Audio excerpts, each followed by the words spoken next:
Boa noite, irmãos. Por mais que me tenha afastado de comunicar sentimentos, eu não posso esconder alguns bons sentimentos, emoções fortes desta semana. Desde o começo da semana, o pastor Hélio me convidou para pregar, e é agradável vir aqui, ver estes irmãos queridos de tantos anos, e depois ver também outras pessoas que eu nem conheço mais aqui, regendo, nem conheço esse novo regente que regeu o coro. Só conheço a pessoa, o regente eu não conhecia. Que alegria, irmãos, renovada em o meu coração. Mas a maior emoção da semana foi que eu estava num veículo, juntamente com a irmã Marisa e o Greguinho, como a gente chama na intimidade, recebi um convite para vir aqui nesta igreja. E eu falei para ele, Greguinho, isso me emocionou muito, foi muito tocante, uma criança tão amável como o Greguinho. Falei, eu estou convidado pelo seu pastor para pregar lá domingo que vem. Ele disse, então eu não vou faltar de jeito nenhum. Hein? Ele veio? Hein? Não, que dó. Ele falou que não ia faltar. Sabe Deus por quê? Depois de 10 anos e meio de que deixamos o pastorado aqui e viemos o mínimo possível para, enfim, tocar a nossa atividade normalmente noutra ocupação e, sobretudo, também na pregação. Tomar o púlpito para pregar, até hoje, aos 80 anos, é emocionante como foi no primeiro dia, 2 meses mais ou menos após o meu batismo, lá no longínquo 1959. Ainda é muito emocionante. Embora eu tenha evitado ao longo da vida comunicar sentimentos, esta é uma realidade. Eu vou ler com os irmãos a escritura de Lucas, capítulo 22, desde o versículo 15, a alguns poucos versículos, de 15 a 20. Eu mesmo vou ler. E disse-lhes Jesus, está subentendido pelo contexto anterior, desejei muito comer convosco esta Páscoa, antes que padeça, porque vos digo que não a comerei mais até que ela se cumpra no reino de Deus. E tomando o cálice, e havendo dado graças, disse, tomai-o e reparti-o entre vós, porque vos digo que já não beberei do fruto da vide até que venha o reino de Deus. E tomando o pão, e havendo dado graças, partiu-o, e deu-lhe, dizendo, isto é o meu corpo que por vós é dado, fazei isto em memória de mim. Semelhantemente, tomou o cálice depois da ceia, dizendo, este cálice é o novo concerto, o novo pacto, no meu sangue, que é derramado por vós. E depois, uma outra escritura, que os irmãos estão muito acostumados a ouvi-la, provavelmente quase todo mês, em 1 aos Coríntios, capítulo 11, alguns versículos ainda, desde o versículo 23, Paulo dizendo, porque eu recebi do Senhor o que também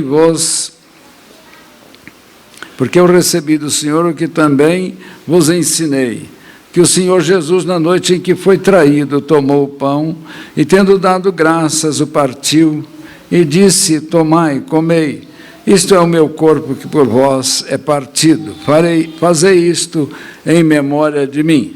Semelhantemente, também, depois de cear, tomou o cálice, dizendo, este cálice é o Novo Testamento, no meu sangue fazei isto, todas as vezes que beberdes em memória de mim, porque todas as vezes que comerdes este pão e beberdes este cálice, anunciais a morte do Senhor até que venha. Amém. Irmãos, eu pensei num assunto para o sermão, porque pregador tem esse defeito, ficar sempre inventando um assunto, porque o sermão é uma invenção, ainda que a verdade de Deus não é uma invenção humana, mas o sermão, a construção é uma invenção. E eu inventei esse tema, ceia do Senhor, o que ela não é e o que ela é. E isso não pode cansar a mente nem o coração de crentes ao longo de milênios. Não cansou? Como é que os irmãos vão se cansar em apenas poucos anos ouvindo pregadores falar isso? Porque Jesus diz que é até se cansar, o que vocês vão fazer? Vão desistir? E eu sei que não vão, porque a fé cristã não tem lugar para desistência, até porque o escritor aos Hebreus já nos avisou que nós não somos daqueles que recuam, mas daqueles que prosseguem, que persistem. Está lá no capítulo 10 da Epístola aos Hebreus. Nós não somos daqueles que desistem. Bom, irmãos, primeiro vamos começar por aquilo que a ceia do Senhor não é, mas que tem sido dito 1000 vezes, milhões de vezes, ao longo de 20 séculos que ela é. Ou melhor direi, ao longo de 16 séculos, pelo menos, ou aproximando muito mais da verdade, desde 1215, né? Quando aconteceu o Concílio de Latrão, que consagrou a transubstanciação como um sacramento da Igreja, só 1215.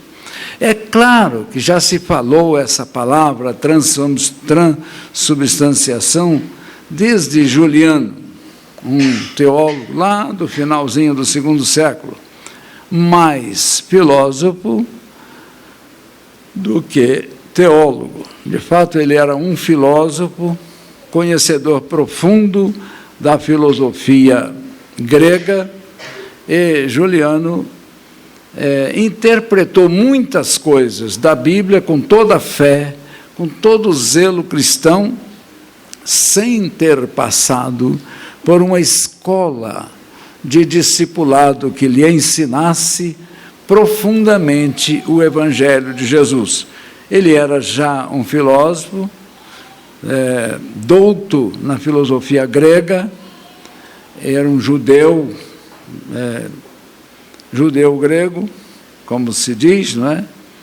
E então ele converteu-se, mas na hora de explicar a fé, ele é um dos primeiros que usou a palavra, se não o primeiro que utilizou a palavra transubstanciação, mas não com este mesmo termo, usou a palavra transmutação do pão e do vinho em corpo e sangue de Jesus, que equivale quase a mesma coisa de 1215, no Concílio de Latrão, em que se consagrou a definição da ceia do Senhor como transubstanciação. Ah, mas que palavrão, pastor, como é que eu vou entender isso? Crianças perguntando aqui dentro, né? Se bem que as crianças que eu deixei agora são moças e rapazes, né? Tomando por exemplo aqui a Beatriz, né, que era uma menininha, agora é uma moça linda, já formada, fisicamente e tal. Mas há crianças, algumas saíram menores, né? Transubstanciação significa simplesmente que se crê, se declara crer, que quando o fiel ingere os elementos pão e vinho, esses elementos transformam-se dentro do seu organismo, literalmente, em corpo de Cristo e sangue de Cristo. Esta é uma das coisas que a ceia do Senhor não é. Foi uma invencionice teológico-filosófica que tem muito mais a ver com heresia do que como verdade de Deus. A verdade de Deus, Jesus usou a expressão, este é o meu corpo, este é o meu sangue, e no capítulo 6 de João, que foi a bandeira principal da proclamação da transubstanciação como uma espécie de justificativa para se explicar a transubstanciação, Jesus diz, quem não comer da minha carne e não beber o meu sangue, comer a minha carne, não beber o meu sangue, não pode entrar no reino de Deus, não pode ser meu discípulo, está fora de mim, está excluído da comunhão espiritual. Trazendo então para a prática do ensino de transubstanciação, equivale dizer que Jesus não quer dizer de jeito nenhum que vai se comer a carne dele literalmente, amém? Ou alguém acredita que vai se comer a carne dele fisicamente, literalmente?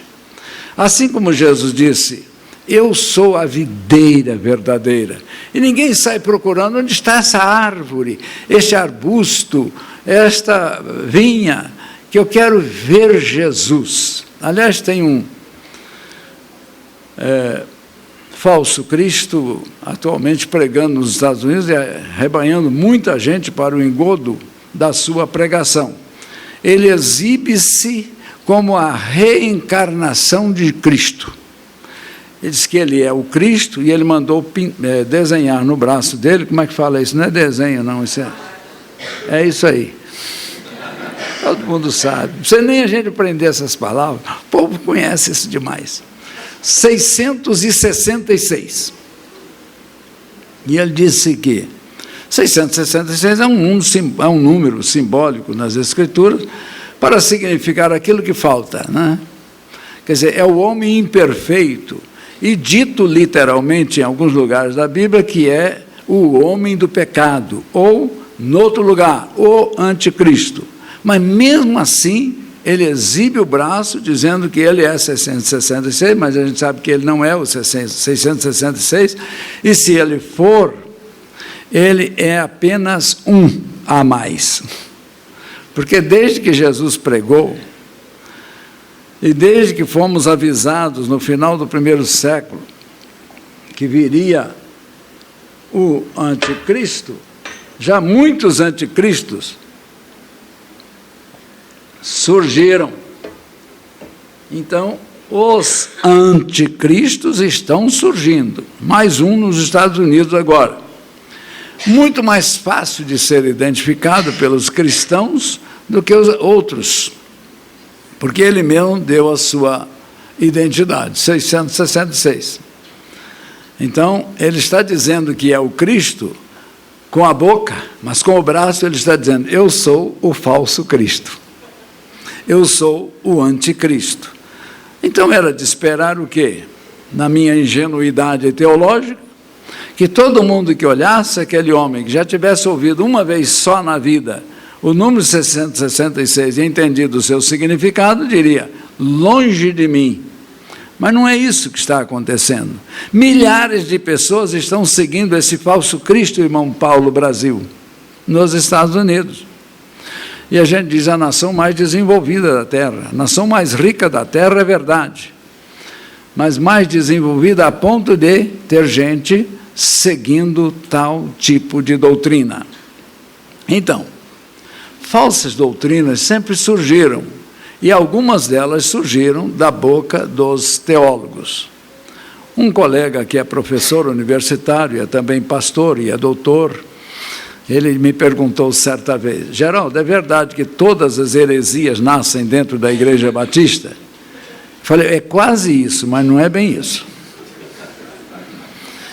O que é verdade é que a maioria das heresias já conhecidas, desde a história da Igreja, de longo período da Igreja, a maioria absoluta das heresias nasceram dentro de uma Igreja Batista. 1844, surgiu Ellen White e o seu companheiro, que era um pastor batista. Dentro da igreja do pastor batista nasceu o movimento de que Jesus vai voltar o ano que vem, 1943.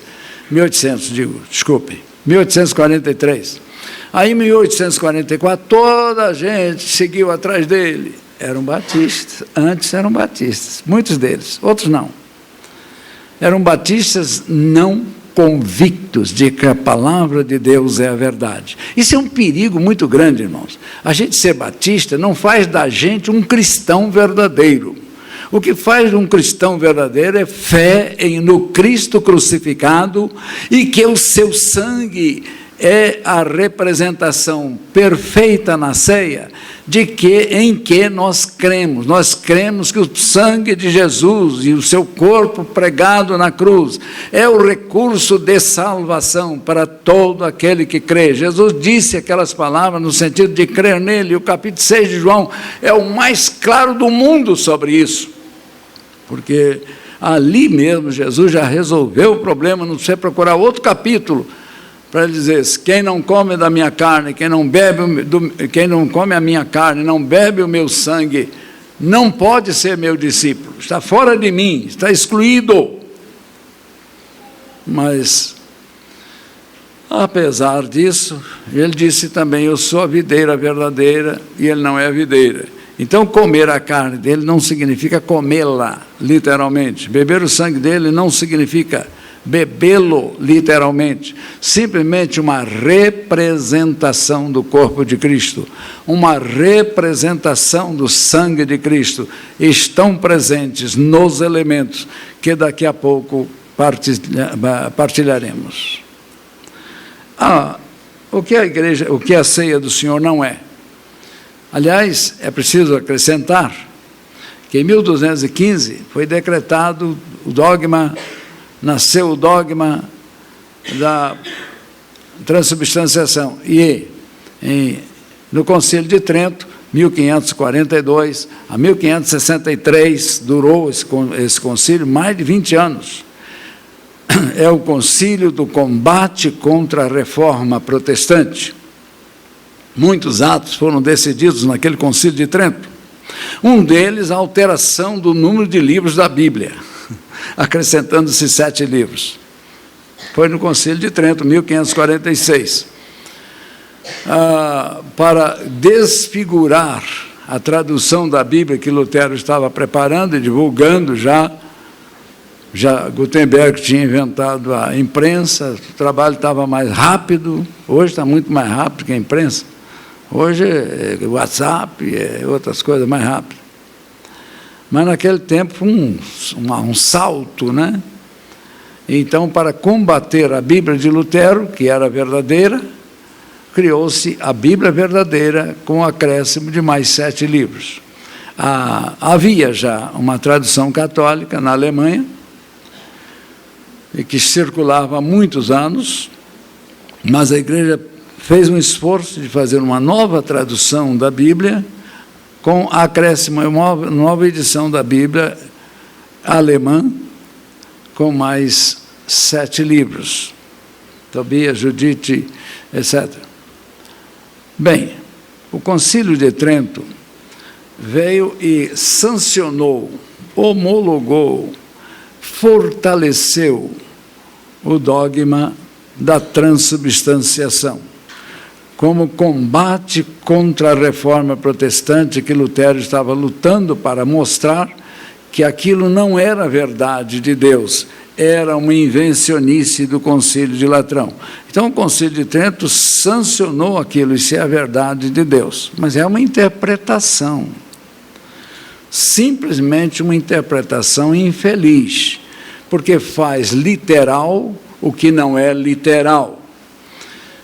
Eu, em exposição de hermenêutica bíblica, ao longo de anos, venho repetindo para alunos, ano após ano, quando me é dada essa oportunidade, que é tão condenável transformar um texto literal numa fantasia alegórica, numa simbologia alegórica, como transformar uma alegoria num literalismo como real, histórico, situado no tempo e no espaço. Os dois erros não podem ser homologados para quem seriamente quer interpretar as Escrituras. A Bíblia está cheia de simbologias, repleta, de ponta a ponta, de Gênesis a Apocalipse. Então, aquilo que é símbolo deve ser tratado como símbolo e buscado o seu significado dentro do contexto em que aquele símbolo tinha certo sentido. E isto é a verdade de Deus. Aquilo que é histórico e que não tem nada de simbologia deve ser recebido literalmente tal como está nas Escrituras. E isso é um exercício de interpretação. Ninguém precisa saber interpretar a Bíblia para crer na verdade que seja pregada por aqueles que já entenderam as Escrituras e a divulgam por sua fé, por sua proclamação, etc. A outra coisa que a ceia não é.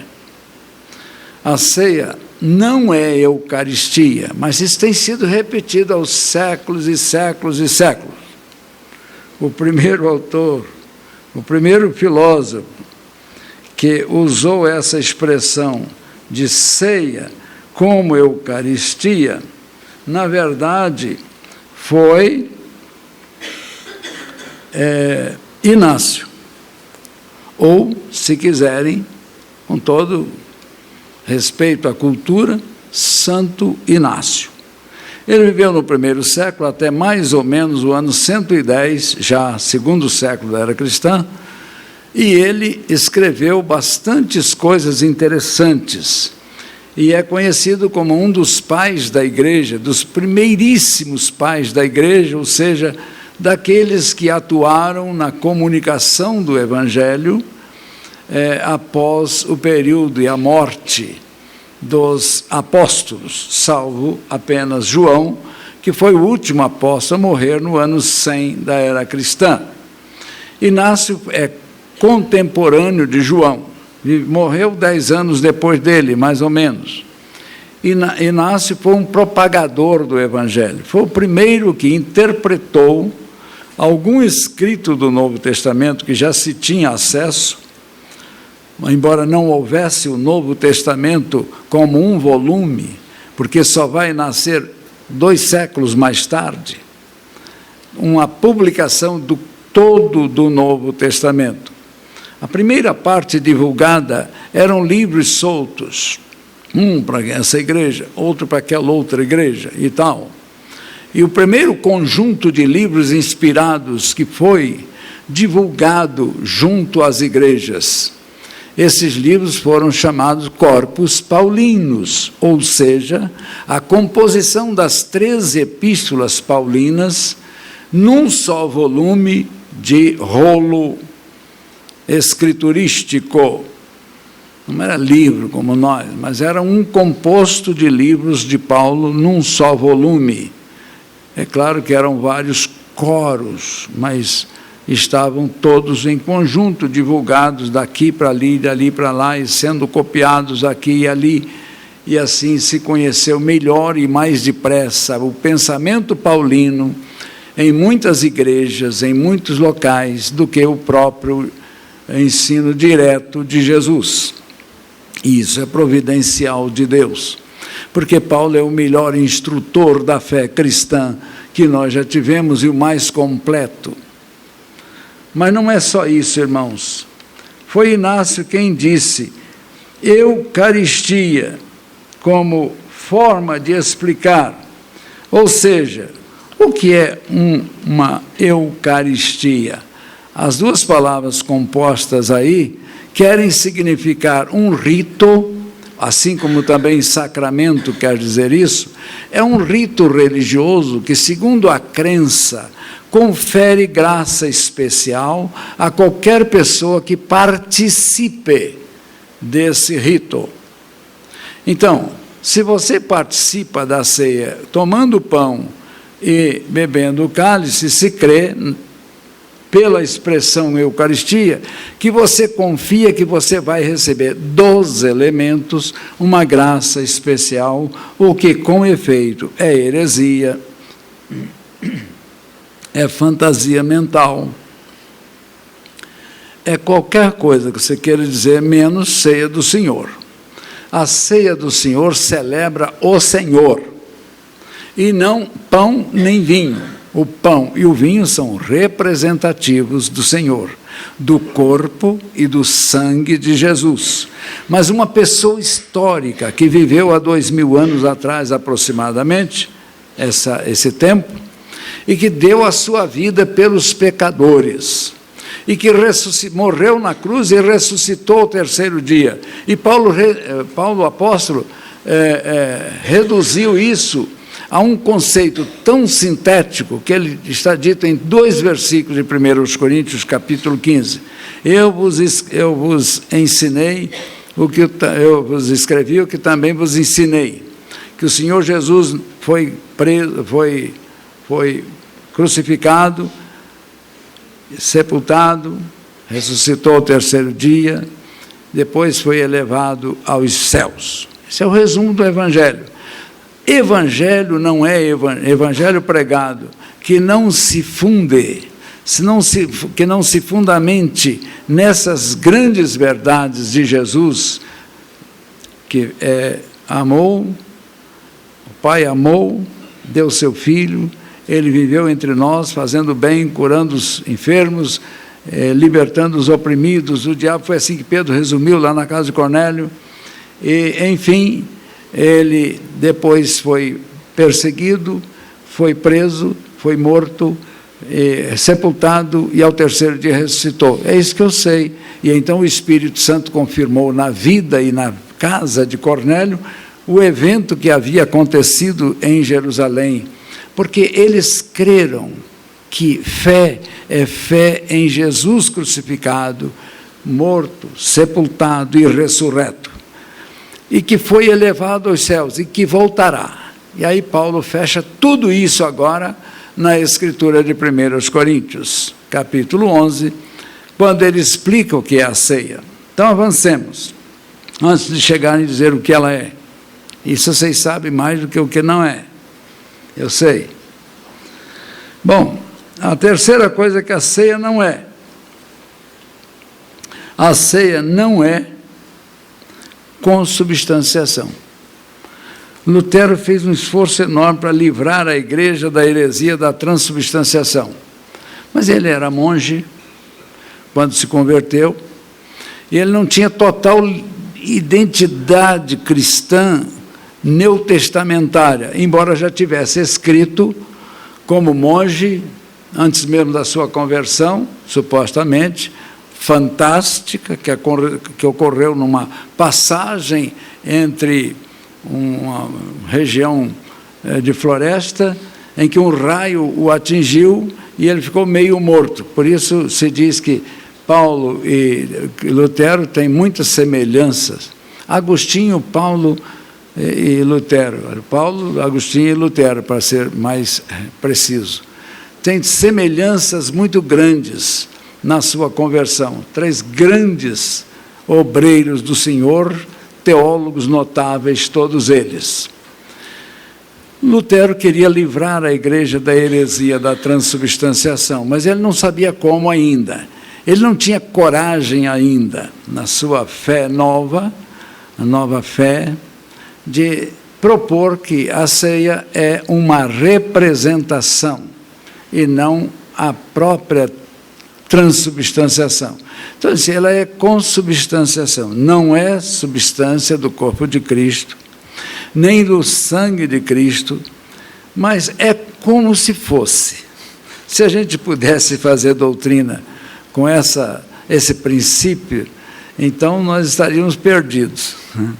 Não é, mas é como se fosse. Não, não é como se fosse, não. Não é mesmo. É apenas, e tudo isso é muito, não é apenas, é muito, que o pão e o vinho represente e representam o corpo e o sangue de Cristo. Agora, o que é a ceia, então? Depois de tudo isso posto, a ceia é memorial. A ceia é memorial de Cristo, não é? é um ato litúrgico. Para eu ser mais preciso, eu leio. A ceia é um ato litúrgico, sim, como componente do culto, componente necessário do culto, ao lugar da ceia. Porém, de natureza simbólica, representativo de nossa fé no sacrifício de Cristo como eficiente para a nossa salvação. Isso é a ceia. É um componente necessário do culto. É um instituto cristão, mas é também, em segundo lugar, uma ordenança do Senhor Jesus. Ele disse que a todos os cristãos posteriormente deviam fazer isso em memória dele. Não só ele disse, é memorial, é memória de mim, mas fazer isto sempre, até que eu venha. Então, na verdade, a ceia é uma ordem de Jesus para nós cumprirmos, e que significa, pois, uma prescrição obrigatória. Eu conheci um pastor que já está no céu, e ele estava um pouco desconfortável com alguns membros da igreja. Não sabia o que fazer. Não sei se os irmãos já descobriram isso, que pastores às vezes ficam desconfortáveis, sem saber o que fazem com alguns membros de igreja. Esse pastor era o caso. Então ele tomou uma decisão, porque afinal ele é gente, o pastor é gente, igual os membros da igreja são gente, são pessoas, e que não tem nenhuma carta na manga para tirar magicamente, dizer, a solução está aqui. Ele ora, presume-se que ele ora, não é? Presume-se que ele ora. E ele ora, de fato. E ele pede de Deus direção. Mas se ele não acha um caminho razoável, ele faz o quê? Ele toma uma decisão. Esse pastor tomou a decisão. Eu não vou celebrar a ceia na igreja enquanto esses irmãos não se acertarem. Passou 1 mês, 2 meses, 3, 5 meses, 6 meses, 10 meses, 11 meses, 12 meses. Nem no dia 31 de dezembro, que é tão bom para celebrar a ceia, né? Eu gostava. Agora não sou pastor de igreja, deixa o pastor que resolve. É tão mais fácil, é um alívio de sobrecarga de responsabilidade obrigatória.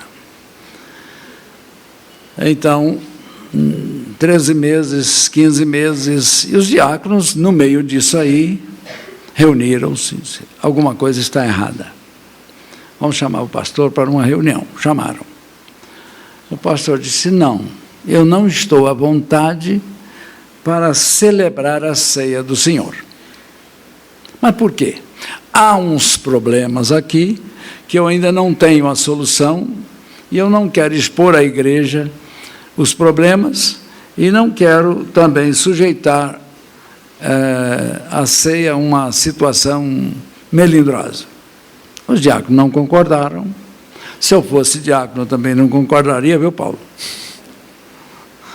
Porque o diácono também toma decisão. Mas o pastor manteve. Resultado, cerca de quase 24 meses depois, não sei nem se tinha resolvido ou não, porque eu não era o pastor, eu não sabia o que estava acontecendo, quase ninguém sabia. O pastor anunciou que domingo que vem nós vamos celebrar a ceia do Senhor. Foi uma alegria na igreja e tal, porque ceia do Senhor é para celebrar com alegria mesmo, tá, irmãos? Com alegria. Não precisa dançar. Para esse pastor não precisa. Eu não gosto de dança. Porque se todo mundo dançar, eu fico fora do espaço. Eu não aprendi a dançar quando eu era menino, não aprendi quando era jovem, vou aprender quando é velho? Não. Um colega de turma do curso de Direito falou assim, Geraldo, eu tenho uma academia de ensino de dança de salão, vai lá. Mas você me acha com cara para isso? Aí, nunca fui. Nunca fui. Não vou mais, né? Não vou mais, tá? Mas não censuro quem dança. Mas a ceia para festejar não com dança. Por favor. Uma reverência, né? Bom, irmãos, a ceia é mais. A ceia é participação obrigatória coletiva. Por isso, ceia do Senhor, se é a ceia do Senhor, não é para um indivíduo tomar sozinho. Não, de jeito nenhum, já é heresia. Que eu já assisti. Sai um diácono com um cálice e leva lá na casa do irmão para celebrar, para ele celebrar a ceia. Não tem cabimento, isso não é ceia do Senhor. Isso é um cálice de vinho. Não tem nenhum sentido espiritual. Quer celebrar com o irmão lá doente?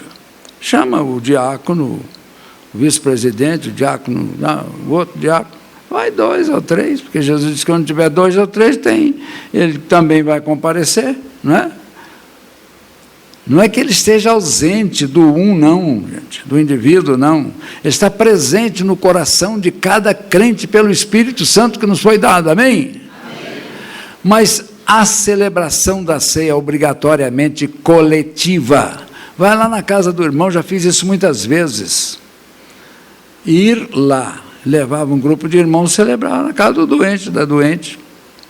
Não fiz regularmente, porque também não acredito, até hoje não acredito, que seja necessário o crente participar da ceia para ele ser santo, e para se santificar e para servir a Jesus. Ele vai tomar, é obrigatório que tome em congregação. Se for 3, tá bom, pode ser a ceia do Senhor, celebrada. Um canta, o outro ora e o outro faz o quê? Prega. Já é congregação. Ainda, a ceia é autoexame necessário de quem participa.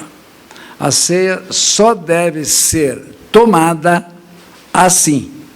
Mas não é o pastor quem determina. Esse é um equívoco de muitos pastores. Eles determinam, você não vai tomar a ceia. Isso é julgamento. O pastor não é juiz dessas coisas, não. Ele pode ser juiz de outras coisas. Ele é juiz, de fato, de algumas coisas. Mas da ceia ele não é juiz. Pastor nenhum é juiz. Mas ele é, sim, proclamador da palavra de Deus. E a palavra de Deus diz que quem vai tomar, antes de tomar, examine-se cada um a si mesmo. E então não coma desse pão. Verdade ou mentira? Mentira. A Bíblia não diz isso. A verdade é, examine-se cada um a si mesmo e então coma. Quem é o pastor para proibir? Você está proibido. Proibido de tomar ceia. Proíbe de outras coisas. Você está proibido de fazer tal coisa. Sei lá o quê. Não vou falar não, porque senão vocês vão querer diagnosticar algumas coisas que eu já fiz.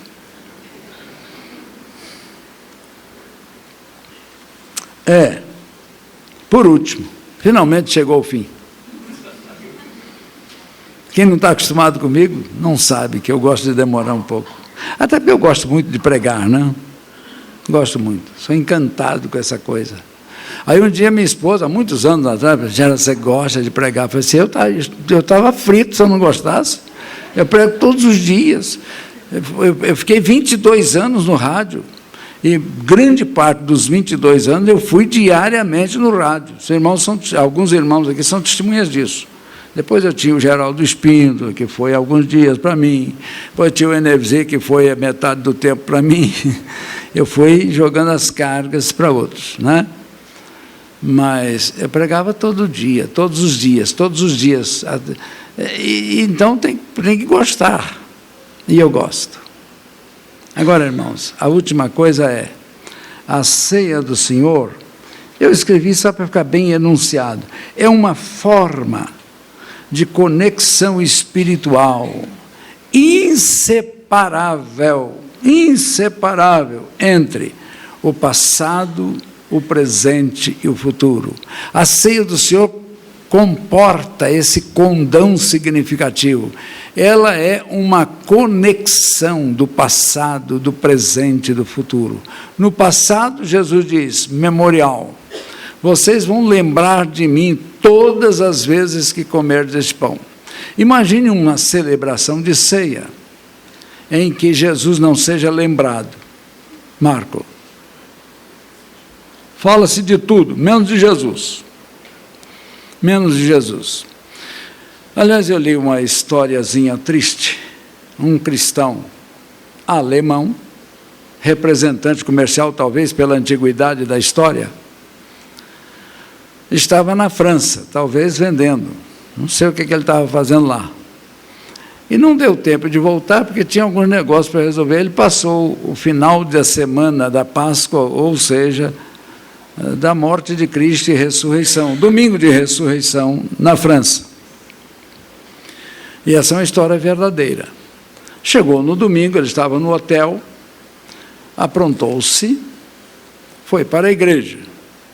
Domingo de Páscoa, o pastor pregou sobre, sei lá, Gênesis 3, ou Gênesis 1, criação. Pregou qualquer coisa lá que ele tinha dado na telha. Ele pensou, coisa esquisita, né? Mas eu vou voltar. É uma igreja cristã, está ali o nome. Voltou à noite. Chegou lá, o pastor pregou sobre o Apocalipse, o juízo final. Terminou o culto, eu pensei, isso aqui é uma igreja cristã? O pastor disse, igreja cristã. É mesmo, é. Bom, mas eu vim aqui hoje, não vi nada de cristianismo aqui, do ponto crucial do cristianismo. Cristo morreu. Você crê nisso, pastor? Cristo foi sepultado. Você crê nisso, pastor? Cristo ressuscitou ao terceiro dia. Você crê nisso, pastor? Cristo foi elevado aos céus e voltará. O senhor crê nisso? Claro, claro, eu sou cristão, sou um pastor cristão. Mas não parece. Eu vim aqui para celebrar o domingo da ressurreição. E a sua igreja não disse uma palavra sobre Jesus. Fato verídico, algumas décadas atrás. O passado é memória de Jesus. O presente, na verdade, é uma espécie de proclamação contínua do Evangelho de Jesus. Né? Anunciais a morte do Senhor. Não apenas vão lembrar de mim, mas vão anunciar-me como o Redentor da humanidade. E ainda no futuro, vocês têm que cultivar a expectação da vinda de Cristo, não é só na véspera do juízo final, é todas as vezes que celebrardes a ceia em memória de mim. Fazeis uma celebração, irmãos, da volta de Cristo, do final da história, da consumação da história, quando Jesus voltará não mais como Salvador, mas como juiz, e que ele encerrará a história e levará para si os salvos, os santos salvos, e os outros serão julgados e condenados. Os crentes serão julgados? Eu fiz essa pergunta a um teólogo, quando eu era aluno pré-seminário, fazia um curso de teologia lá no estado do Rio, que até me valeu uma ordenação pastoral, e depois que eu me formei no segundo grau, que hoje chama-se ensino médio, é que eu fui para o seminário, já era pastor, né? Quando eu formei no segundo grau, eu já era pastor, Geraldo, porque eu tinha feito um curso médio, nem era médio, era abaixo do médio, né? Eu não tinha nenhum médio. Aí eu perguntei a um dos meus professores, teólogo, bom teólogo, sobre isso, né? E falei, como é que vai ser essa questão, né, E ele me respondeu de modo bem criterioso sobre essa questão da volta de Cristo. Que Jesus vai voltar e vai levar, sim, para si os seus. E os outros serão julgados. E a minha pergunta, e os crentes não vão ser julgados? Ele falou assim, de quê? Eu falei, sei lá. Eles não têm o que julgar. Eles vão apenas ser selecionados. Disse-me meu professor, pré-seminário. Eles vão ser selecionados pela categoria dos talentos. Eles vão receber as recompensas celestiais que a gente não sabe como é que vai ser, mas ele sabe. Aquele que recebeu 10 talentos, se multiplicou por 20, ele recebe um talento, um prêmio maior. Mas isso é galardão, não tem nada a ver com nossa vida aqui não. Isso é lá no céu. Agora, julgar de quê? Cristo pagou a nossa culpa na cruz ou não pagou? Pagou sim. E pagou condicionalmente, se arrependerdes e crerdes no Filho de Deus. Amém, irmãos? Há um outro ponto do sermão que eu não vou pregar hoje, deixa para outro dia. O outro é só uma questão prática, que está em 1 Coríntios. É só vocês lerem em casa, vocês já ouviram muitos sermões sobre isso. O que é esse negócio do examinar-se a si mesmo? Eu tenho algumas explicações sobre isso, né? O que é aquele que vocês têm muitos doentes no meio de vós? Essas questõezinhas práticas que a gente precisa estudar. Pede o seu pastor para explicar aqui. Como é que é esse negócio? Por causa disso, diz o apóstolo, há muitos que estão doentes no meio de vós. Eu acho, irmãos, eu não sou místico tanto quanto outros, mas tem um pouco de misticismo também.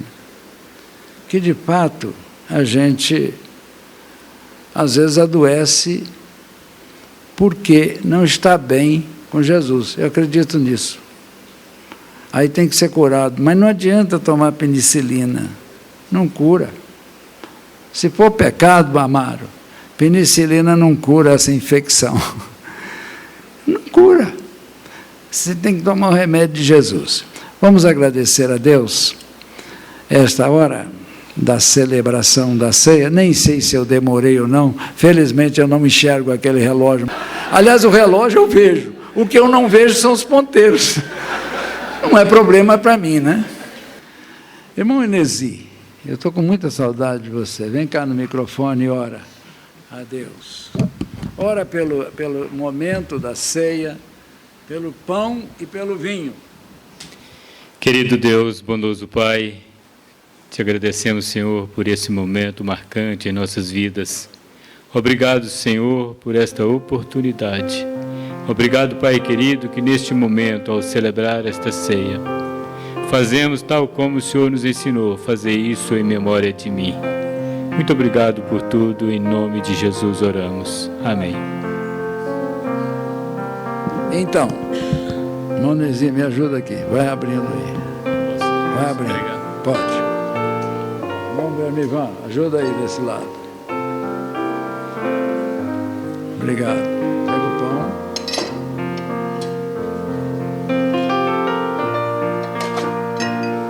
E vocês estão treinados.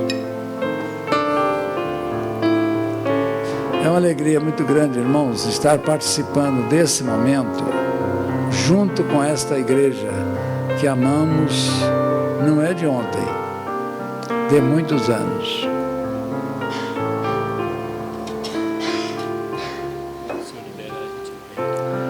Os irmãos que participam da ceia, eu costumo dizer assim, e vou dizer como eu falo. Todos os irmãos são membros de uma igreja evangélico-cristã, que são já membros batizados na sua igreja, juntamente com a primeira igreja de Anápolis, são convidados a ficar em pé para facilitar o trabalho dos irmãos diáconos, enquanto receberão o pão e o vinho e poderão cantar com o nosso ministro.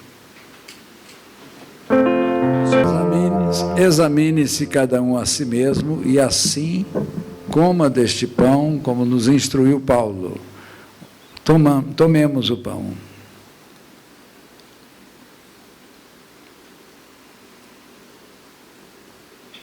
E da mesma forma, quanto ao vinho, e bebam deste cálice.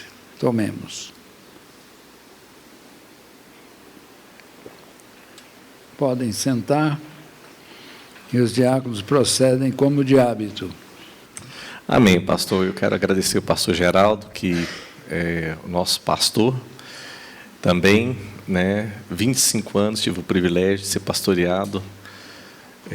Um homem que é um exemplo, um pai, e com 80 anos, dinâmico, professor, advogado, e nos trouxe uma palavra, um esclarecimento do trono. Nós louvamos a Deus, pastor Geraldo, pela sua vida, pela sua família. Sentimos muito honrados pela presença do irmão aqui conosco. Deus abençoe poderosamente. Tá? Deus, obrigado. O pastor vai orar impetrando a bênção apostólica. Após a oração, teremos o poslúdio, e eu e o pastor Geraldo estaremos lá embaixo, dando um abraço e despedindo a igreja. Oremos ao nosso Deus.